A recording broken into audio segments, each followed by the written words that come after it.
Hello friends, Siragadikka ஆசை serial ப்ரோமோவில் என்ன நடக்குதுன்னு பார்க்கலாம் வாங்க. சேனலை சப்ஸ்கிரைப் பண்ணிக்கோங்க, மறக்காமல் பெல் ஐகானையும் கிளிக் பண்ணிக்கோங்க. நம்ம முத்து மீனாவை வெளியே கூட்டிகிட்டு போகிறாங்க. இங்கே பாரு மீனா, உனக்கு என்ன வேணுமோ எல்லாமே வாங்கிக்கலாம், உனக்கு என்னெல்லாம் பிடிச்சிருக்கோ என்னெல்லாம் வாங்கணும்னு தோணுதோ எல்லாமே வாங்கிக்கோ அப்படின்னு சொல்கிறாங்க.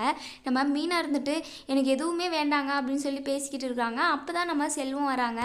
நம்ம முத்து இருந்துட்டு என்ன செல்வம் இந்த பக்கம் அப்படின்னு சொல்லி கேட்குறாங்க. சும்மா தான் அப்படின்னு சொல்லி சொல்கிறாங்க. நம்ம மீனா கிட்ட செல்வம் இருந்துட்டு, சிஸ்டர் முத்து மாதிரி ஒரு புருஷன் கிடைக்கிறதுக்கு நீங்கள் கொடுத்து வச்சுருக்கணும், ஏன்னா நீங்கள் சந்தோஷமாக இருக்கணும், நீங்கள் எதுக்காகவும் கஷ்டப்படக்கூடாது அப்படின்றதுக்காக அவன் எவ்வளோ பெரிய உண்மையெல்லாம் மறைச்சிருக்கான் தெரியுமா அப்படின்னு சொல்லி சொல்கிறாங்க. நம்ம முத்து இருந்துட்டு என்னடா சொல்ல போகிற அப்படின்னு சொல்லி கேட்குறாங்க. அதெல்லாம் ஒன்றும் இல்லை, உன் ஃபோனை ஒரு நிமிஷம் கொடு அப்படின்னு சொல்லி நம்ம மீனா கிட்ட சத்யா வந்து விஜயாவோட பணத்தை திருடிட்டு போனாங்க இல்லையா, அந்த ஃபோட்டோவையும் வீடியோவையும் காட்டுறாங்க. அதை பார்த்த நம்ம மீனா ரொம்பவே ஷாக் ஆகுறாங்க.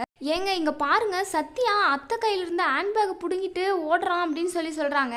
நம்ம முத்து இருந்துட்டு என்ன சொல்கிறதுன்னு தெரியாமல் அதெல்லாம் நீ பார்க்காத குடுமீனா அப்படின்னு சொல்லிட்டு ஃபோனை பிடுங்குறாங்க. எங்க ஒழுங்காக சொல்லிடுங்க என்ன விஷயம் இது அப்படின்னு சொல்லிட்டு. அப்போ தான் எல்லாமே சொல்கிறாங்க. நம்ம முத்து இருந்துட்டு உன் தம்பி தான் அம்மாவோட பணத்தை திருடிட்டு போயிருக்கான், இந்த விஷயம் அம்மாவுக்கு தெரியாது அப்படின்னு சொல்லி சொல்கிறாங்க. ஏங்க இந்த விஷயம் உங்களுக்கு எப்போ தெரியும் அப்படின்னு சொல்லி கேட்குறப்ப தான் நம்ம செல்வம் எல்லாத்தையுமே சொல்கிறாங்க.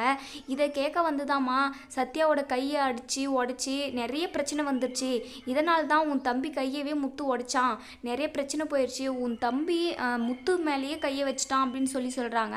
இதெல்லாம் கேட்டால் நம்ம மீனா ரொம்பவே ஆடி போகிறாங்க. நீங்கள் சொல்கிறத என்னால் நம்பவே முடியல, அந்த சிட்டி கூட சேர்ந்துருந்தான் அவன் இப்படி கெட்டவனாக மாறிட்டான், அவனை எப்படி திருத்துறதுன்னே எனக்கு தெரியலையே அப்படின்னு சொல்லி ரொம்பவே ஃபீல் பண்ணுறாங்க. அவனுடைய ஃப்யூச்சரை நினச்சி ரொம்பவே வருத்தப்படுறாங்க.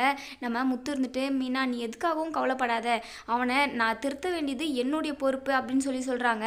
நம்ம மீனா இருந்துட்டு முத்துக்கிட்ட நீங்கள் கிடைக்கிறதுக்கு நான் ரொம்ப கொடுத்து வச்சிருக்கணுங்க அப்படின்னு சொல்லி சொல்கிறாங்க. இதோட இந்த ப்ரோமோ முடியுது. இதுக்கப்புறம் என்ன நடக்குன்னு சொல்லி வெயிட் பண்ணி பார்ப்போம்.